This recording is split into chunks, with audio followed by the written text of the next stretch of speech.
Magandang araw ho ng Sabado, August 8 na po, 2026.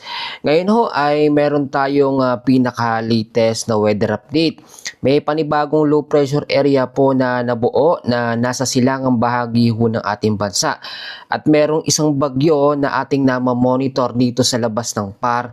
Titignan natin ang magiging epekto niyan, pati ang bagong low pressure area, pati na rin ang patuloy ho na epekto ng habagat o southwest monsoon sa may kanlurang bahagi ho ng ating bansa. Bago ho natin simulan, i-share nyo ho yung update natin para mas marami ho ang makapanood sa lagay ho ng ating panahon. Ngayon ho, unahin na muna natin yung mga sama ng panahon. Ito pong Typhoon Dolphin, actually kahapon nawala na ito sa ating monitoring system pero bigla na namang lumitaw. Bahagya ho kasi bumaba yung kanyang track at hindi na talaga maiiwasan kapag ganitong mga typhoon category, biglang nagbabago yung track, no? Wala na talaga to sa forecast track natin kahapon sa monitoring system pero lumabas. Ang Typhoon Dolphin po ay meron sa ngayon na lokasyon 805 kilometers northeast of extreme northern Luzon. Bagamat nasa 155 kilometers per hour pa rin ang lakas po ng kanyang hangin at may bugso naman ito na 190 kilometers per hour. Ang pagkilos po pa southwestward sa bilis po na 15 kilometers per hour. Ito naman ang panibagong low pressure area. Ito po kung makikita nyo, nasa red warning na po agad ito o nasa high chance na agad na category na low pressure area para maging tropical depression. Masyado hong mabilis, no? Pero kahapon pa po natin ito minomonitor at nagbigay na po ako ng mga paalala sa atin pong mga kababayan tungkol po dyan sa LPA na yan. Ito po sa ngayon ay meron pong lokasyon na 2,600 kilometers east northern of Luzon. At sa ngayon ay high chance na po ang category nito para ma-develop po bilang isang tropical depression o mahinang bagyo. Ito naman yung bagyo na nasa labas ng ating PAR na merong pong international name na Chanhom. Ito po, no?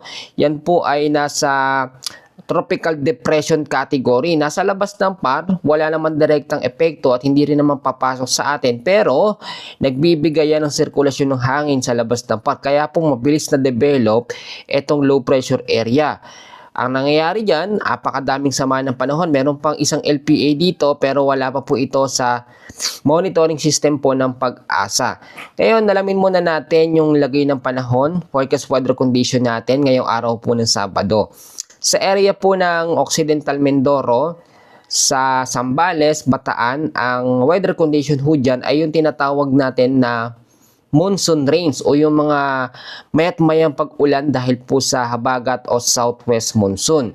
Sa area po ng Metro Manila, sa may parting Ilocos Region, Abra, Benguet, kasama ho ang Tarlac, Pampanga, Bulacan, Rizal, Cavite, Laguna, Batangas, Oriental Mindoro at Antique ay patuloy po makakaranas ng tinatawag din natin na occasional rains o yung mga napapadalas na pag-ulan lalo ho sa hapon at sa gabi. Parte naman po ng Batanes at Babuyan Island ay mag-ingat sa trap or extension ng hangin ng Typhoon Dolphin. Nandyan po, no? Ayan pa rin ang Typhoon Dolphin. Pero tulad na aking sinasabi, dapat mas malayo na yan. Pero nga dahil ang habagat ay lumalakas, nahihirapan hatakin ng Typhoon Dolphin itong hanging habagat. Kaya mas bumababa ng konti ang kanyang track. So, simple explanation, imbis na lumayo na, bumaba pa ng konti itong Typhoon Dolphin. At sa area po ng Zamboanga Peninsula, the rest po ng Luzon, the rest ng Visayas, Misamis, Occidental, Lanao del Norte at Lanao del Sur, cloudy skies naman ang aasahan sa mga lugar na yan na mayroong scattered rains and thunderstorms dahil po sa habagat o southwest monsoon. Ang nalalabing bahagi naman po ng Mindanao ay mag-ingat sa banta ng mga maulap na kalangitan, cloudy skies with isolated rain showers or thunderstorms dahil po sa mga localized thunderstorms. Lahat po ng mga lugar na binanggit ko ay mag-ingat po sa banta ng mga pagbabaha sa low-lying areas at landslide po sa mga landslide prone area. Ngayon, ito pong nabuo po na panibagong low pressure area. titignan natin kung ito ay magiging isang malakas na bagyo, no? Ang susunod na bagyo po, no, na papasok sa ating par ay papangalanan pong Bagyong Neneng. Bagamat ito sa ngayon ay nasa high chance na category agad na low pressure area, mas mataas ang chance nito na maging mas malakas po na kategorya ng bagyo. Bakit po magiging mas malakas? Dahil nandyan pa rin ang monitoring natin dito sa Typhoon Dolphin at ang habagat ay aktibo pa rin sa ngayon. Tandaan ho ninyo, kapag merong iba't ibang weather system sa loob ng ating par o malapit sa ating par, tapos merong nabuo na panibagong low pressure area, ang tendency, mas mabilis po itong makakapag-activate bilang isang tropical depression o mahinang bagyo. O mabilis yung sinasabi natin na rapid intensification. And then nangyayari kasi yan kapag merong iba't ibang weather system sa loob ng ating bansa. Tulad niyan ang habagat at ang Typhoon Dolphin. Ngayon po alamin naman natin ang tinatawag ho natin na heavy rainfall warning. So ito pa rin yung dami ng mga pag-ulan na mararanasan ho ngayong araw ho ng Sabado. Ngayong hapon ho, no, ay meron pa rin tayong inaasahan na 100 to 200 mm sa dami ng pag-uulan sa parte pong La Union, Benguet, Zambales, Bataan at Occidental Mindoro. 50 to 100 mm sa dami naman ng pag-ulan ang aasahan sa may Ilocos Sur, Pangasinan, Abra, Tarlac, Pampanga, Bulacan, Metro Manila, Rizal, Cavite, Laguna, Batangas, Oriental Mindoro at Antique. Bukas naman po ng hapon po ng Linggo hanggang sa gabi, hanggang sa Lunes ng hapon at gabi po ng Lunes, meron po tayong inaasahan po na 100 to 200 mm sa dami ng pag-ulan sa may Ilocos Sur, La Union, Abra, parte ng Benguet, Zambales, Bataan at Occidental Mindoro.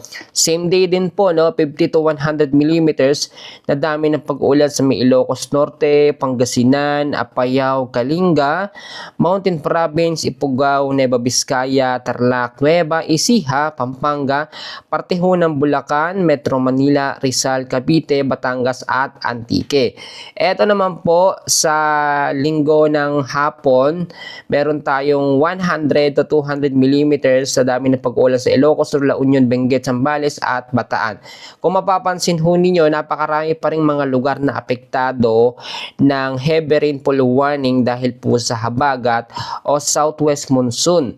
Sa pinaka-latest na update natin doon po sa tinatawag natin na advanced weather system, sa tropical cyclone threat potential natin, ay inaasahan na hanggang sa third week pa po, no? Third week pa ng August, mawawala po ang epekto ng habagat o southwest monsoon dyan sa may kanlurang bahagi ho ng ating bansa. And meaning to say, bago mawala itong habagat o humina o mangyari yung monsoon break, mas maraming pag-uulan pa ang ating aasahan. Alam ko yung ibang mga kababayan natin ang sinasabi ay nagiging perwisyo na ang sunod-sunod po na ulan o mayat-mayang pag-ulan, no? Binabaha na rin yung mga low-lying area sa Metro Manila. Pero blessing naman sa ilang bahagi ng Bulacan ang pag-uulan dahil nga po sa pagbaba ng tubig ng dam na ngayon ay nadadagdagan na po. Eto naman po, no, ganito po ang mangyayari kahit po aabutin hanggang sa third week po ng August, itong habagat, inaasahan naman na hihina yan kapag walang panibagong bagyo o matataas na antas ng LPA ang papasok sa loob ng ating par. Pero sa pagkakataong ito, meron nang na-develop at patuloy nating itong minomonitor kung ito ay mabilis na papasok sa loob ng ating par at magiging isang ganap po na bagyo. O ulitin ko, yung susunod na bagyo, papangalanan pong Bagyong Neneng, pang-14 na po yun, at pangatlong bagyo na ngayong Agosto, kung di po ako nagkakamali. Sa ngayon, hindi pa natin maiko-consider na yun magiging typhoon o super typhoon category. Pero tandaan nyo ho, lahat ng mga typhoon o super typhoon category na bagyo ay lumilihis lamang diyan sa may parteng North Luzon, no? Eastern Visayas, parte ng North Luzon at hanggang sa may extreme Northern Luzon. Kaya nga po ang sinasabi ko dito, napakahalaga talaga ng mga kabundukan natin na dapat hindi pinuputol at pinananatili po na malago yung mga puno na siyang hihigop at nagtataboy sa mga malalakas ho na mga bagyo. Dahil once na bumangga yung mga malalakas na bagyo sa kabundukan natin, nagkakaroon niya ng impact para lumihis. Kung hindi man lumihis, bahagyang hihina.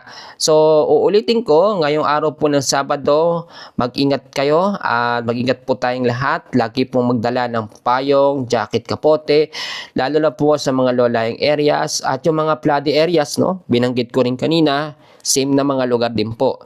Muli, ito si Kuya Francis, ang inyong tagapaghatid ng balita. Sa lagay ho ng ating panahon, maraming salamat po sa inyong patuloy na pagsuporta. God bless po sa ating lahat.